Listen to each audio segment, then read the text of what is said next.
Empezamos con el capítulo 3, versículo 7 al 13. En esta oportunidad, lo que estamos estudiando es el mensaje de Jesucristo a la iglesia de Filadelfia.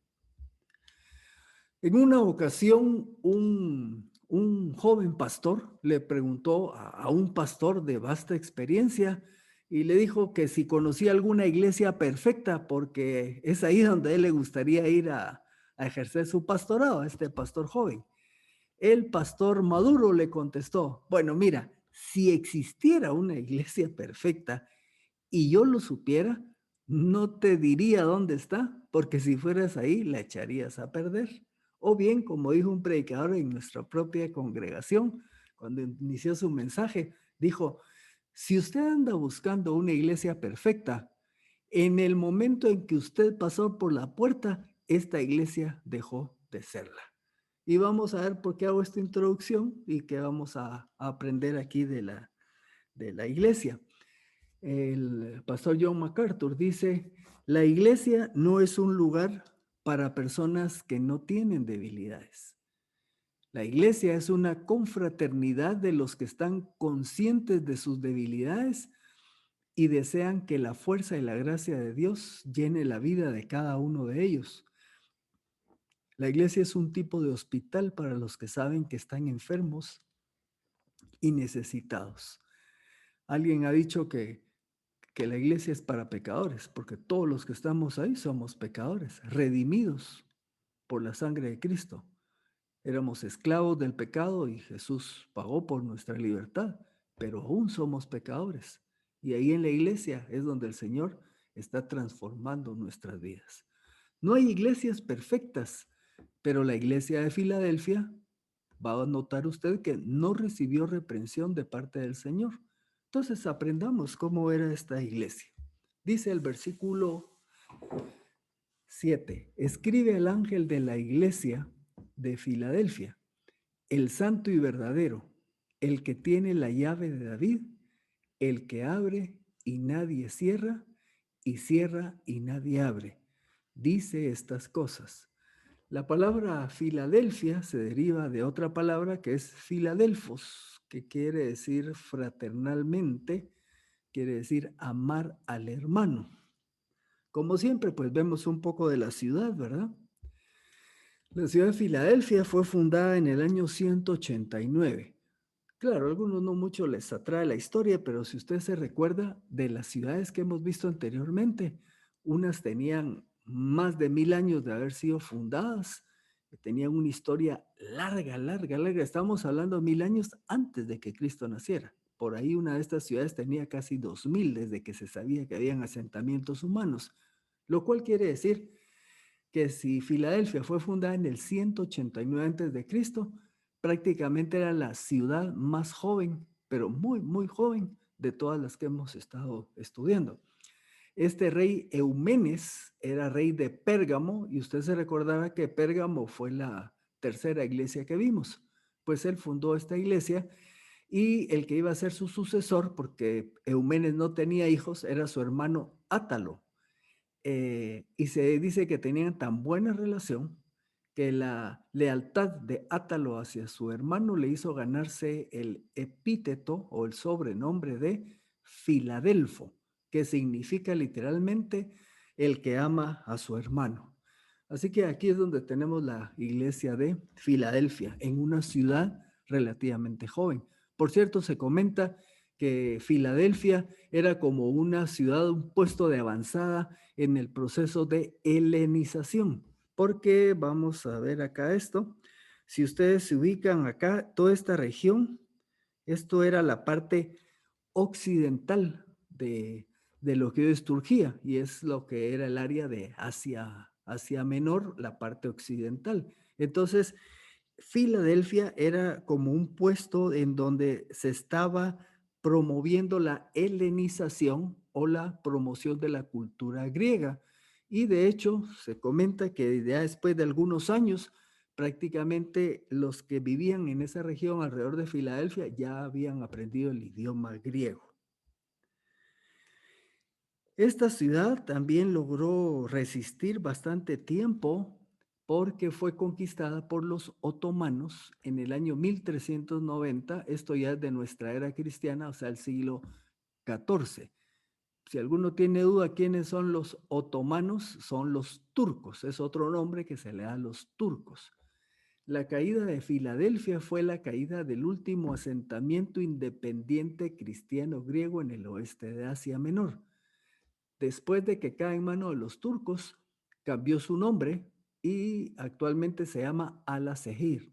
Ahí tienen ustedes una foto que son los restos, son las ruinas de una iglesia que se llama la iglesia de San Juan. Obviamente esto ya fue en la era cristiana que se hizo esta iglesia. O sea, de todas las que hemos visto, pues esta sí no tiene ruinas muy antiguas. Ya se fijaron que apenas era el 189. También tuvo templos paganos, como cualquier ciudad griega.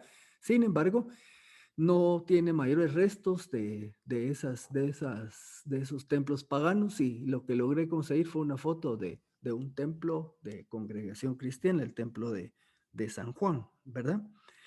El Nuevo Testamento no tiene mayor información acerca del inicio de esta iglesia, así que inferimos que igual que las demás iglesias, estas 7 iglesias fueron fundadas en la época que Pablo estuvo ahí ministrando en Éfeso, y tenemos la cita de Hechos 19:10.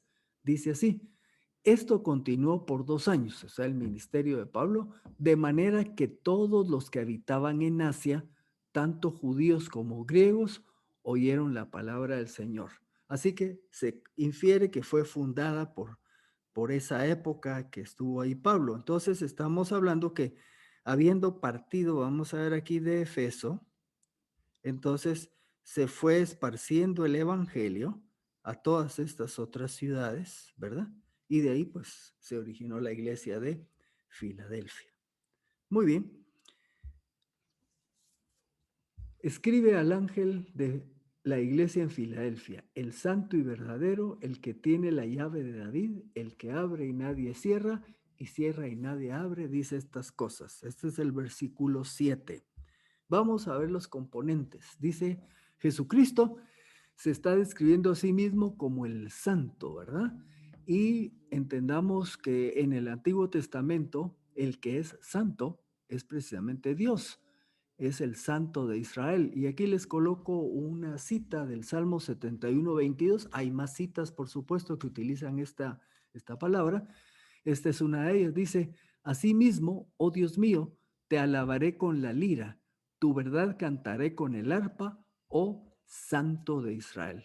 Entonces, en el Antiguo Testamento, el Santo de Israel es Dios, y aquí cuando lo usa Jesucristo en Apocalipsis, entonces nos está hablando, por un lado, de la divinidad de Jesús. O sea, que Jesús es Dios, que lo hemos repetido hasta la saciedad, pero por otro lado, nos habla del aspecto de la santidad en cuanto a que está separado del pecado y sin mancha. O sea, Jesús es divino, es santo, es sin pecado y sin mancha. También se dice a sí mismo que es el verdadero. Esta palabra verdadero quiere decir genuino, real, auténtico.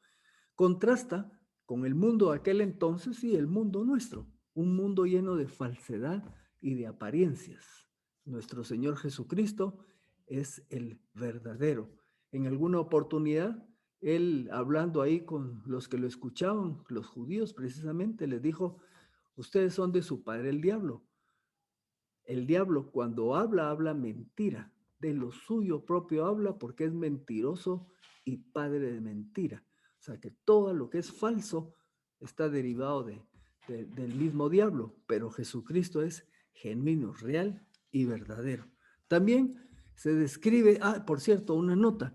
Si ustedes se fijan en las iglesias anteriores, esta es ya la sexta, las primeras 5, cuando Jesucristo se describe a sí mismo, está utilizando términos que aparecen en el capítulo 1. Y esta es la primera oportunidad en que estos dos términos no aparecen en el capítulo 1.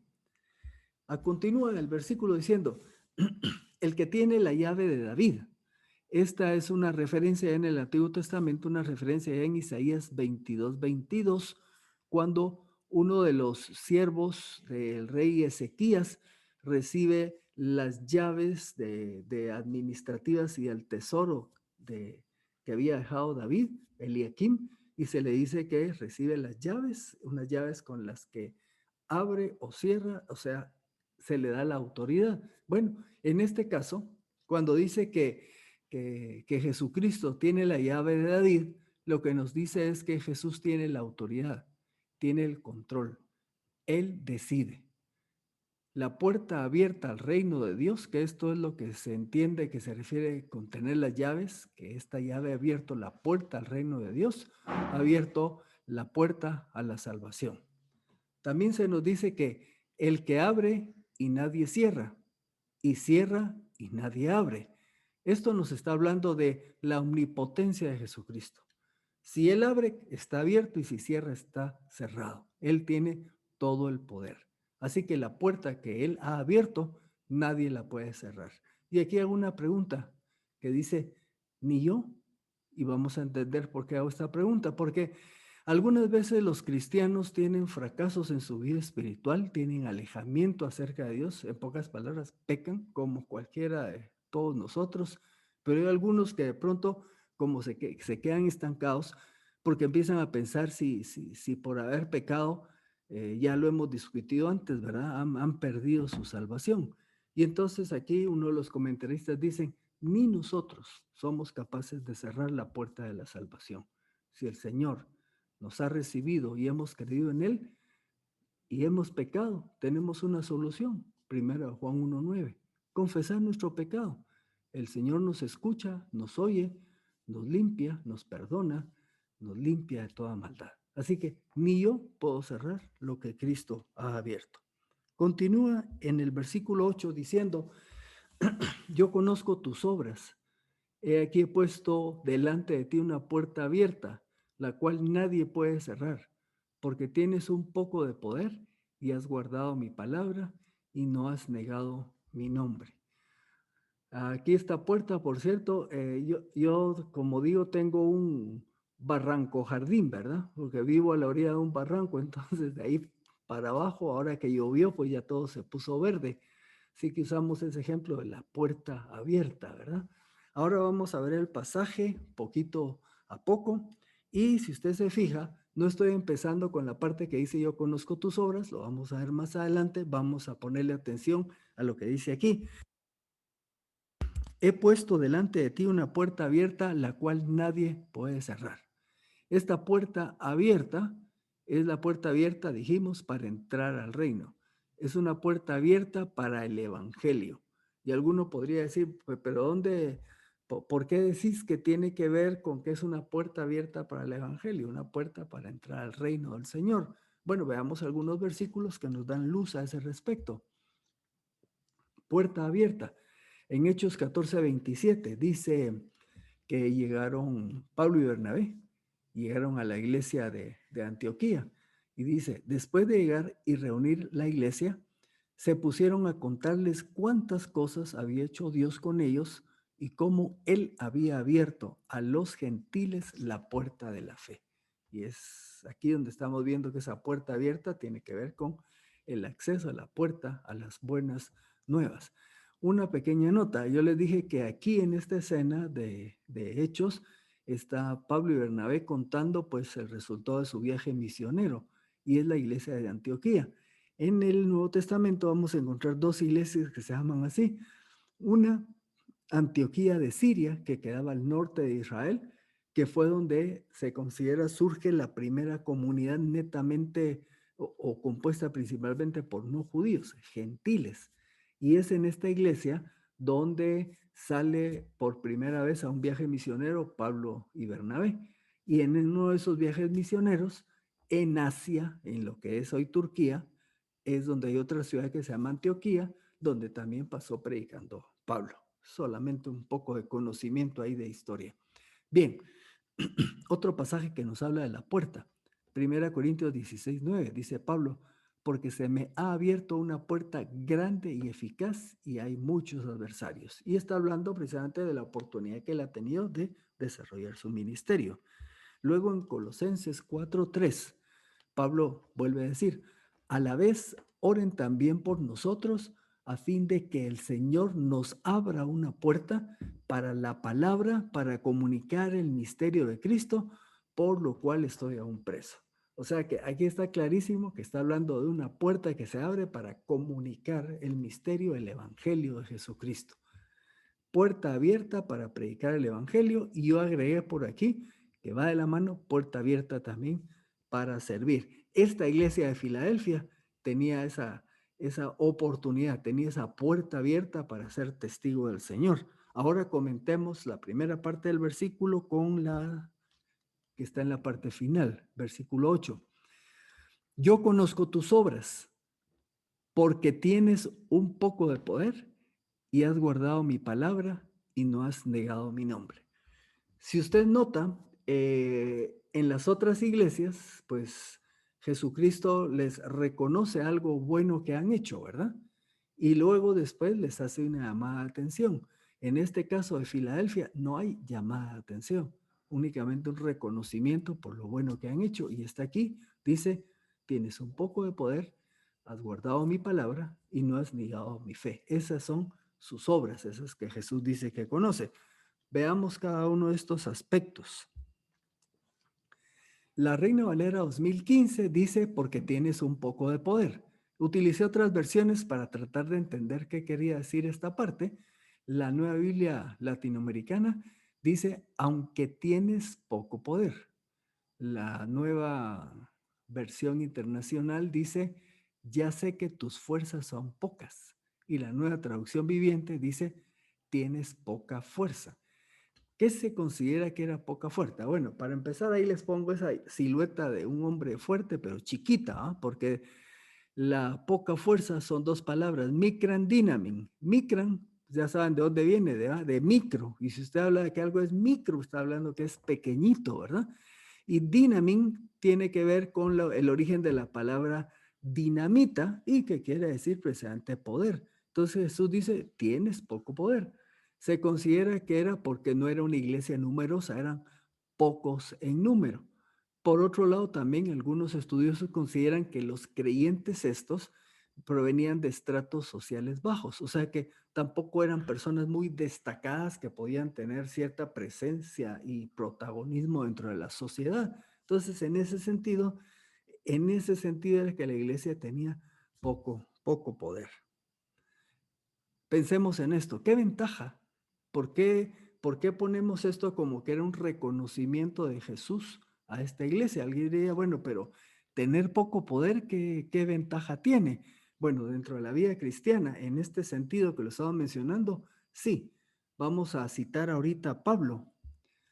Cuando Pablo está trabajando con el Señor porque tiene un aguijón en su carne y que dice Pablo que le ha pedido al Señor que se lo quite, y entonces viene la respuesta de Dios y me ha dicho, bástate mi gracia, porque mi poder se perfecciona en la debilidad. Por tanto, de buena gana me gloriaré más bien en mis debilidades para que habite en mí el poder de Cristo. Por eso me complazco en las debilidades, afrentas, necesidades, persecuciones y angustias por la causa de Cristo, porque cuando soy débil, entonces soy fuerte. Y esto nos hace pensar en nosotros mismos, ¿verdad? Cómo nos vemos a nosotros mismos. Si usted pensara desde el punto de vista económico, podría ser que usted esté actualmente en una buena posición económica, pero corre el riesgo de que se sienta tan fuerte y tan seguro que usted esté confiando más en su posición económica que la confianza que tiene en el Señor. Podría ser que su fortaleza, la que usted percibe en sí mismo, sea lo académico, ¿verdad? Al principio estábamos hablando ahí de los estudios y todo. Por supuesto que el estudiar nunca va a ser algo malo, pero si uno descansa en que uno se siente muy seguro por todas lo que uno ha aprendido, por la profesión que uno tiene y todo, y uno se cree en buen chapín, se cree uno la mamá de Tarzán, entonces no vamos a poder ser buenos instrumentos del Señor porque no estamos confiando en Él. Y así usted lo puede aplicar en distintas áreas. Entonces, ¿es bueno ser débil? Sí, esa debilidad es la que va a permitir que el que se luzca y el que se manifieste plenamente sea el Señor Jesucristo. Como dice al final de este versículo, cuando dice Pablo, porque cuando soy débil, entonces soy fuerte. ¿Por qué soy fuerte? Porque es el Señor Jesucristo el que habita en mí. Mire lo que dice esta parte solo. Dice, para que habite en mí el poder de Jesucristo, ¿verdad? Entonces, esto es la clave. Muy bien. ¿Qué más le dice a esta iglesia de Filadelfia? Le dice, has guardado mi palabra. ¿Qué quiere decir que has guardado mi palabra? Los que venimos desde el estudio de Primera de Juan, ya vimos que guardar la palabra quiere decir vivir la palabra, quiere decir practicar la palabra. Y aquel que vive, guarda, practica la palabra, da una evidencia de que ama a Dios. Juan 14:21, el que tiene mis mandamientos y los guarda, él es quien me ama, y el que me ama será amado por mi Padre, y yo le amaré y me manifestaré a él. ¿Por qué tomé esta idea? Porque recuérdese que a la iglesia de Éfeso, el Señor Jesús le dice, tengo una cosa contra ti, que has dejado tu primer amor.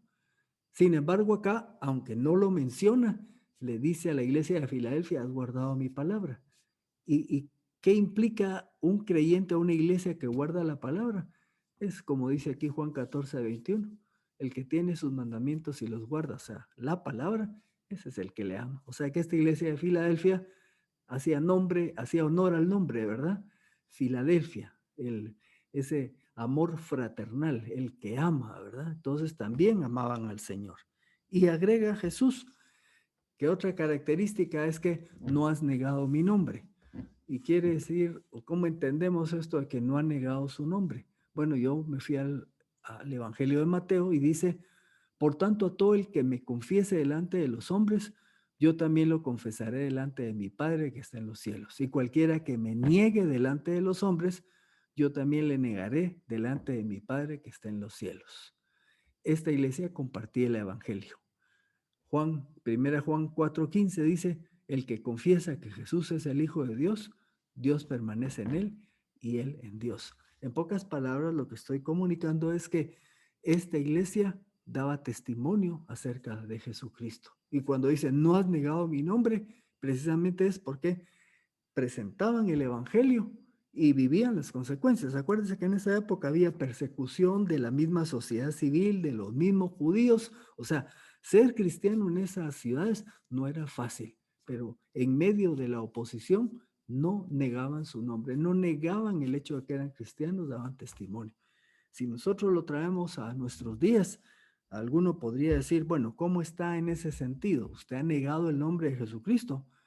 No, yo nunca he negado a Jesucristo. Bueno, se lo pregunto de otra manera. ¿Qué tanto comparte usted de Jesucristo con las personas que usted tiene relación?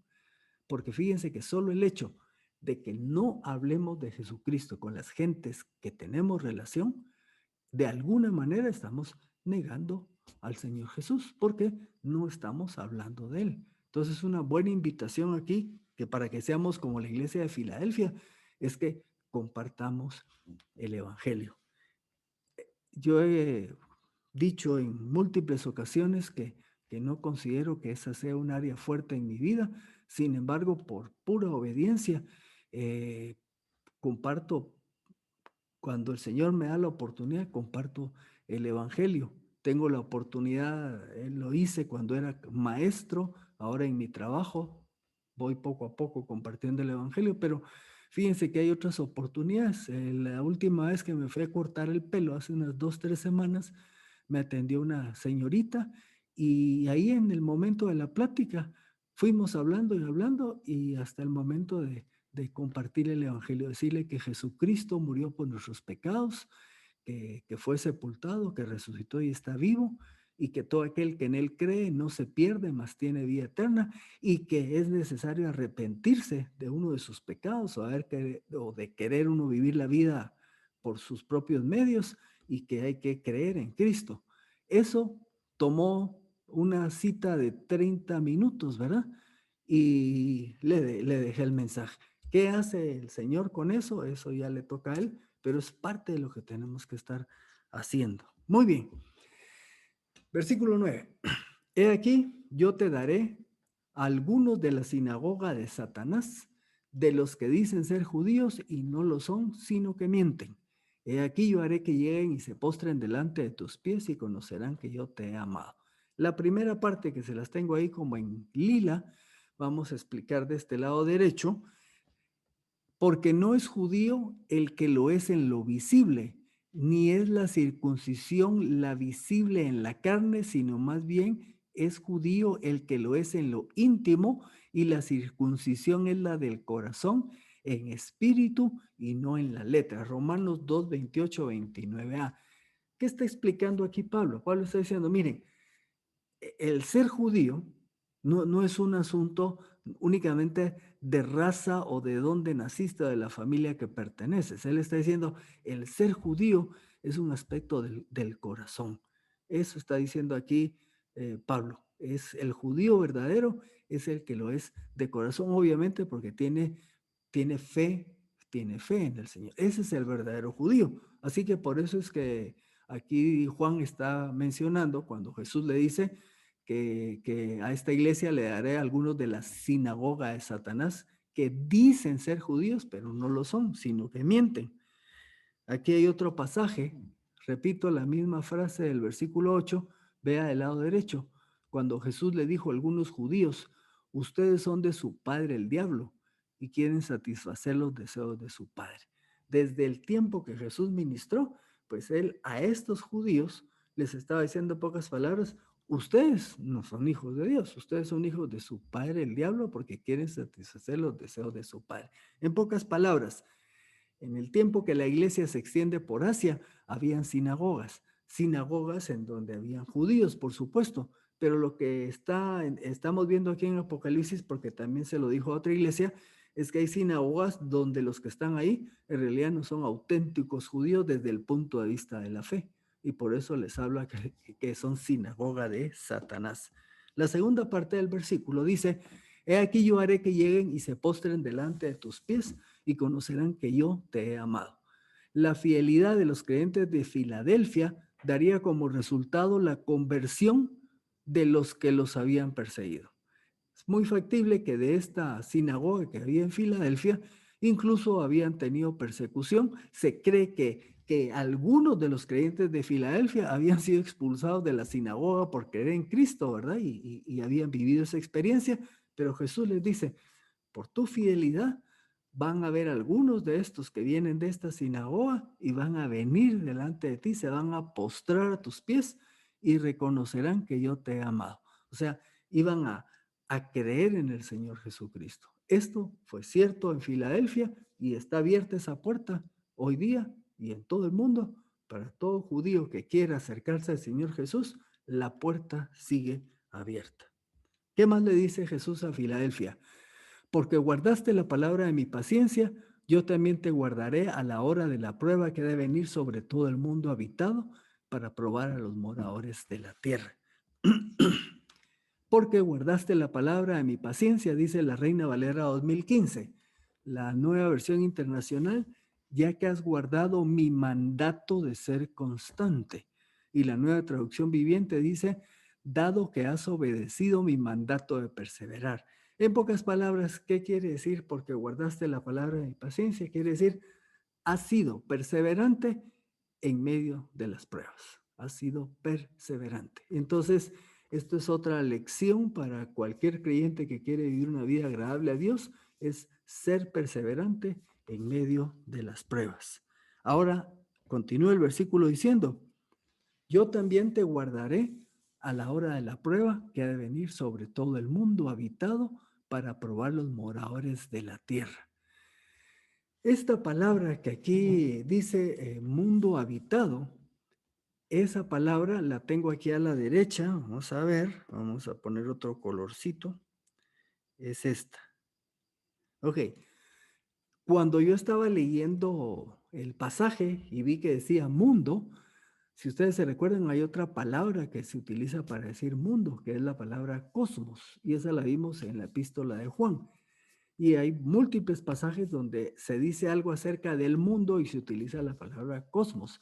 Cuando me fui a buscar aquí me encontré esta otra que está aquí rodeada en azul y se traduce también como mundo, pero tiene alguna característica. El mundo habitado, tierra. Y para algunos, en su interpretación de esta palabra, era el Imperio Romano, que era su concepción de lo que era el mundo en ese momento, todas las naciones donde el imperio tenía su autoridad. Así que cuando en el versículo dice, yo también te guardaré la prueba que va a venir sobre todo el mundo, de hecho la Reina Valera 2015, cuando agrega aquí esta palabra habitado, en realidad en el texto original no dice eso, esto ya es la interpretación así como la que le estoy indicando aquí, que oikomené quiere decir mundo habitado. Ahora, me recordé de otro pasaje donde se habla de la palabra mundo y me fui a buscarlo a ver cuál era. Y resulta que en Hechos 17:6 se recuerda que hacen referencia a los cristianos y dicen, estos que trastornan al mundo entero también han venido acá. Y por cierto, una vez más, esta palabra no aparece ahí, esa de el mundo entero, ¿verdad? Solo es el mundo. Bueno, ¿por qué estoy mencionando esto? La razón es porque cuando se ve este pasaje, estuve revisando y escuchando algunos mensajes y cuando leen esta parte, automáticamente empezaban a hablar y se iban a hablar sobre el tiempo del rapto y de la gran tribulación. Ahorita voy a hablar un poquito de eso, pero yo creo que para empezar, Jesús tenía un mensaje para la iglesia de Filadelfia ahí a finales del primer siglo. Entonces hago esta anotación acá. Dios cuidará a la iglesia de Filadelfia en medio de una prueba que afectará a las personas en general de esa región. O sea, cuando Jesús dice estas palabras, sí le está diciendo a la iglesia, va a venir un tiempo difícil. No podemos saber exactamente qué fue. Esa era una zona que era afectada por terremotos, eran ciudades que vivían problemas de guerras, problemas a veces de sus sistemas de producción de cosechas. Muchas cosas podían afectarlos. Jesús le dice que Él se va a encargar de cuidar a la iglesia cuando llegue una prueba que va a afectar de una manera amplia a las personas de esa región. Entonces había una promesa para esa iglesia en ese momento. Ahora, si se van al lado derecho, este versículo también puede tener aplicación en una referencia al futuro del rapto premilenial de la iglesia. Muy bien, a algunos les fascina esta parte y vamos a tenerlo que ver más adelante en Apocalipsis. Se recuerdan que usualmente, por lo menos en mi caso, cuando a mí me toca ir a dar palabras de aliento a un sepelio, a un entierro, uno de los pasajes que tengo ahí preparados está en Primera Tesalonicenses, ¿verdad? Donde habla de que los que han dormido, los que han muerto, en realidad están durmiendo en Cristo Jesús. Y dice que estos que ya han dormido, va a haber un tiempo futuro en que que los que estemos vivos cuando se dé este momento no vamos a preceder a los que ya durmieron. Y entonces se nos habla de que Cristo viene y sin llegar a la tierra rapta a su iglesia. Bueno, este versículo que estamos revisando, buen número de autores consideran que también es una referencia a ese futuro rapto. Aquí dice, para los que no estén familiarizados, el rapto consiste en que el Señor Jesús regresa, todavía no en su segunda venida, sino como una prevenida, por así decirlo, y resucita a todos los cristianos que han muerto desde la época del Señor Jesús hasta el momento en que eso suceda, y primero resucita a los que murieron creyendo en Cristo y automáticamente, casi simultáneamente, los que, si estamos vivos en ese momento, nos va a raptar, nos quita de la tierra y nos lleva con él. Bueno, y aquí dice rapto premilenial, ¿verdad? Y aquí tendríamos que entrar, más adelante lo vamos a ver, las posturas del rapto premilenial, pero es también pretribulacionista, o sea, vamos a ver más adelante aquí en Apocalipsis el tema de la gran tribulación. Entonces, este es el rapto antes de la gran tribulación. No es el tema hoy, pero solo para que tengamos ahí un avance. Ahora una pregunta para nosotros. ¿Me cuidará Dios si persevero en la fe?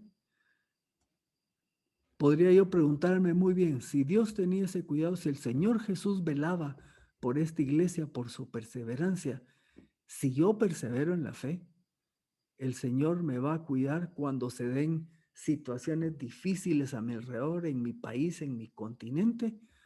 Esa es una pregunta que nos podemos hacer. Yo diría, sí, yo creo que Dios nos cuida. Y me atrevo a pensar que a veces, muchas veces, ni nos hemos fijado cómo Dios nos ha cuidado de situaciones de peligro y nos ha cuidado porque hemos perseverado en Él. Así que creo que es un buen ánimo para seguir perseverando en obedecer al Señor, en vivir para Él, en agradarle. Continúa y empezamos a descender. Yo vengo pronto, dice Jesús, retén lo que tienes para que nadie tome tu corona. Los miembros de la iglesia de Filadelfia habían sido fieles y leales a Cristo. Él les ordena que sigan siéndolo. Los que perseveran hasta el final, tome nota, probarán por ese medio la autenticidad de su salvación. Esta es opinión de John MacArthur. Él dice, la perseverancia es la evidencia, es la prueba de que nuestra fe en Cristo Jesús era auténtica, porque el genuino creyente es el que persevera. Y este que persevera, entonces obtiene, o nadie dice que le va a quitar su corona. Vamos a ver que hay varias coronas que se nos mencionan. Aquí en Apocalipsis 2:10, antes de este pasaje, se habla de corona de vida. Segunda de Timoteo 4:8 dice que es corona de justicia. Y primera de Pedro 5:4 habla de corona de gloria. Y todas en caso como que fuera una recompensa. En realidad todo esto a lo que se refiere es a la vida eterna. El hermano que trabaja como dice aquí Jesús, retén lo que tienes, persevera, mantente, tu corona, tu vida eterna está garantizada.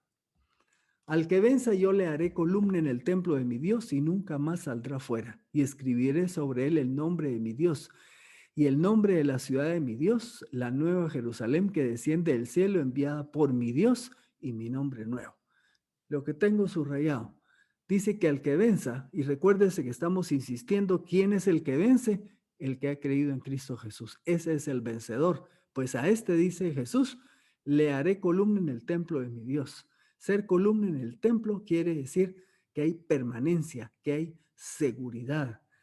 Que escribirá el nombre de mi Dios quiere decir que el creyente es propiedad. Los cristianos le pertenecen a Dios y tienen comunión con Él. En pocas palabras, el vencedor tiene para él un futuro buenísimo porque va a estar presente en una relación vital con el Señor. Se ratifica que somos propiedad de Él y que vamos a tener una vida eterna con Él. Y continúa diciendo, aquí abajo dice, y escribiré también el nombre de la ciudad de mi Dios, la nueva Jerusalén que desciende del cielo. Escribiré el nombre de la ciudad de mi Dios. Habla también de que adquirimos la ciudadanía en la Jerusalén celestial. Y habla también que va a escribir mi nombre nuevo. Según los intérpretes dicen que eso quiere decir que en el cielo veremos a Cristo tal como Él es. Estaremos en una presencia vital y viva delante del Señor. Todo esto es esta promesa que tiene el versículo 12. Y terminamos entonces con lo que terminan todos los mensajes a las iglesias. El que tiene oído, oiga lo que el Espíritu dice a las iglesias. Nos toca oír y aprender. Dios tiene cuidado de sus hijos que perseveran en la fe, que guardan su palabra y que dan testimonio de Jesucristo. Queremos nosotros reproducir el modelo de Filadelfia, entonces tenemos que perseverar en la fe, guardando su palabra y dando testimonio de Cristo. Estamos terminando entonces el mensaje de Jesucristo a la iglesia de Filadelfia y vamos a llegar hasta acá.